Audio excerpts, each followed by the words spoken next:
Yo, it's your boy Augie, and I'm doing a follow-up on the Cyberpunk 2077 Phantom Liberty 3070 Ti best graphics settings from the previous episode that I did. I might have gave you the wrong settings, so I just want to come in here and just show you the new settings I found that are much more stable and much more performance driven, while still keeping a lot of the visual fidelity of the game. What you're seeing real quick is I'm using Intel's new Present overlay, which has some new details that I want to show you as you are going through your graphical settings of Cyberpunk. Let's get into it. Let's take a look at the settings real quick so you can see what I'm actually running on this updated version. Real quick, before you go into graphics, come all the way down here, and if you have an AMD CPU, I have a Ryzen 7 3700X, make sure you turn this on, this multi-threading. It does help with CPU performance because a lot of the crowd density is built up on CPU, so you make sure you have this setting turned on. And if you have an SSD, I leave this turned off. You can have it on if you want it to help push some loading of assets, but you don't need to if you have an SSD installed. Now in the graphics, let's start. So let's go all the way up here. I hate how it doesn't tab all the way to the very top. Here we go. So texture quality is always on high. I have DLSS super resolution on balanced.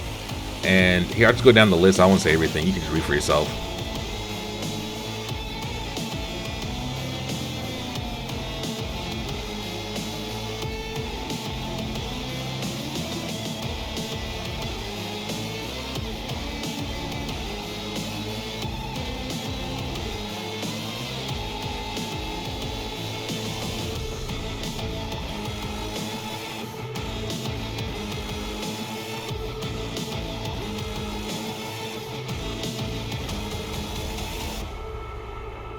Honestly, max decal, you can probably bring it down to a high and it wouldn't really affect nothing. Everything I've seen from high to ultra doesn't really change much, so you can just leave it on ultra if you want. I don't think we're really going to be getting any performance buffs.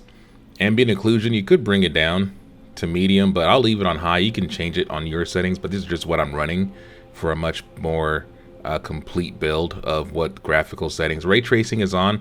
The only ray tracing you really need to turn on is reflections. Everything else is just not worth the loss in FPS. And then ray tracing, obviously the lowest. Medium is where I have everything. And then path tracing only in photo mode, because it is nice to have those extra bounces in photo mode. And so that is my settings. And to prove it, let's go ahead and do a benchmark test.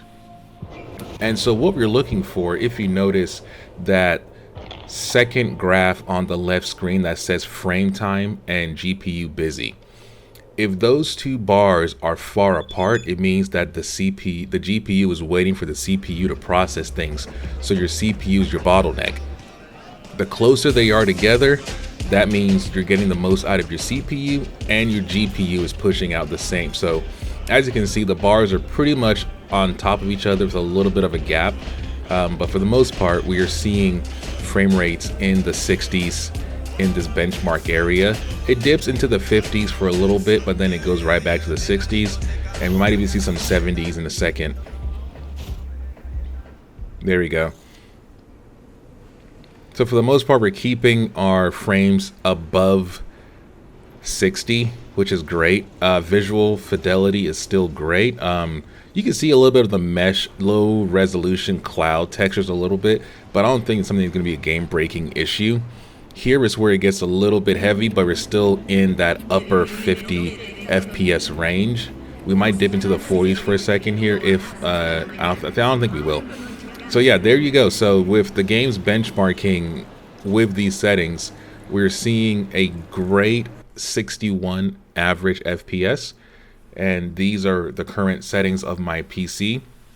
I have 64 gigs of RAM in there. It's just stupid overkill. It's not needed, but you know, 8-core 16-thread processor, and the latest driver for NVIDIA graphics card with the 3070 Ti. It's an 8 gig graphics card, so we're really pushing its performance here. But as you can see, we can definitely get the most out of this settings for visual clarity and definition. And also, let's go into gameplay, because the game is still not fully optimized. There are parts of the game where you'll see frame rates just dip. Some parts of Japantown is just not optimized correctly. So just because we're seeing 60 across the board in our benchmark doesn't mean that everything will stay in that 60. There's still parts of this game that just needs more optimization. And so that's where, you know, you'll see the low 40s. You'll see some maybe a slight 37. By the way, this game is modded, okay? I'm running a bunch of mods on this game, like this McLaren F1, but driving in an open area like this, 70 frames, visually speaking, we haven't lost any real fidelity, and our GPU and our lines of performance is looking pretty good. The GPU temperature definitely is a little too high for what I would normally run. I would have to probably tweak this in MSI Afterburner and bring up the fan speed to be more of 100% and keep it at 100% at all times to keep that temperature at a nice even. But if you look at GPU memory, the very last graph, we're only about 79% of our GPU is being used in this open area. What the hell? All right, so Cyberpunk being Cyberpunk, I guess. But let's go towards the city. As you can see, we're still doing pretty well. We're still in the 60s. Sometimes we keep it up to the low 70s and FPS.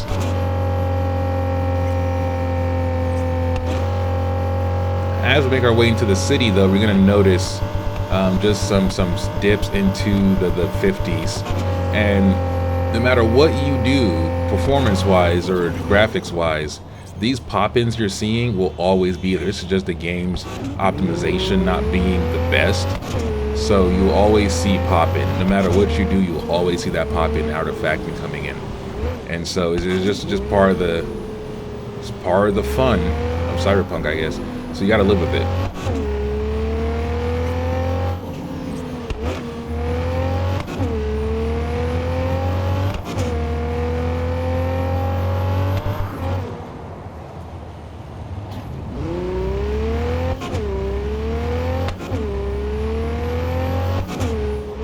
And as you can see, we're dipping into the 50s.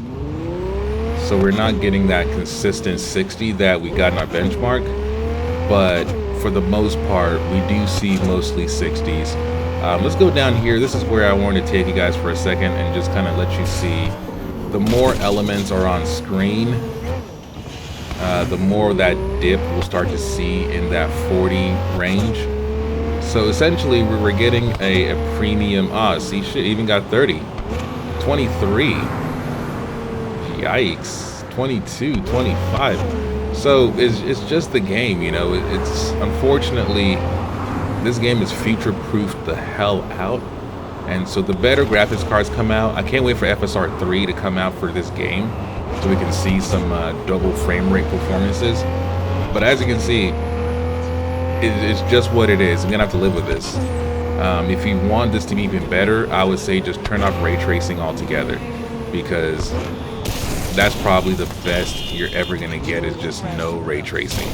If you really want to keep that above 40 FPS, you're gonna have to turn off ray tracing. And actually, let's go ahead and just disable ray tracing so we can see the difference here.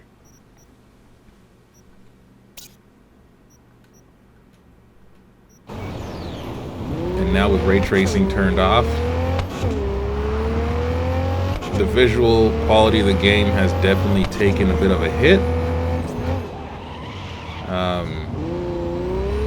You can tell lighting is just not the same. However, it's not horrible. Okay, it's not horrible. If you turn off ray tracing, you're not gonna get the worst experience possible. Just, you will notice it if you had ray tracing turned on before. But doing the same lap back now, we're still seeing 40.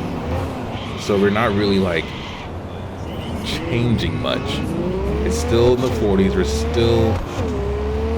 We haven't dipped to that 20 area yet, but I can definitely see a true degradation in quality here. So if you're willing to sacrifice a little bit of your eye candy for performance, I would say go completely ray tracing off just to have this much more enjoyable experience. But for the most part, for those who want ray tracing, you're going to have to deal with it in the more crowded areas. You're going to have to deal with a little bit of a performance drop. And I guess not a little bit, it's a lot actually. So let's do that same loop again without ray tracing on, and let's see just how much. And if you notice, we're still using about 92% of our GPU memory, but it's not as debilitating as it is if we had a ray tracing turned on. We're still seeing 30s without ray tracing, so just remember, turning off ray tracing isn't going to keep you in the 60s. It's just going to keep you from the 20s. So there you have it. If you want to keep playing Cyberpunk with a 3070 Ti before you upgrade to a newer, better graphics card, these are the kind of settings you're going to have to probably play with, and just turn off ray tracing altogether if you are seeking the most FPS in the most stable way. If you want to have some eye candy, just remember, sacrifice is key. Sacrifice is key. Until then, this is Augie, Reality Communist Gaming. Hope you enjoyed Cyberpunk Phantom Liberty. We'll be having a walkthrough from the very beginning of the game all the way to the very end.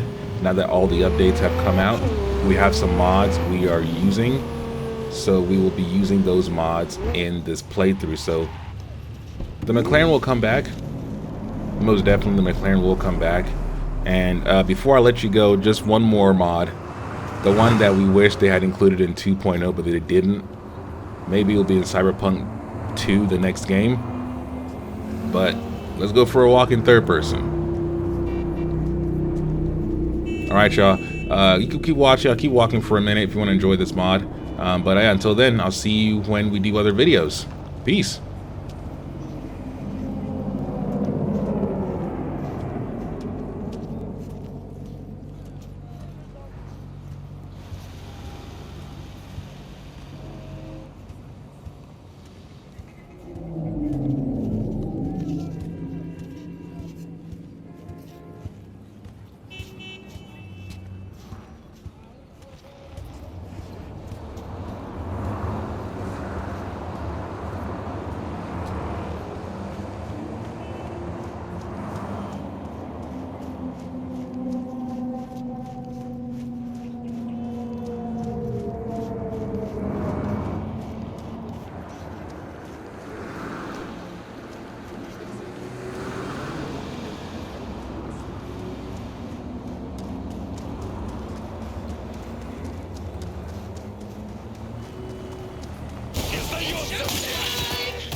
Know what my favorite game is? Hide and catch.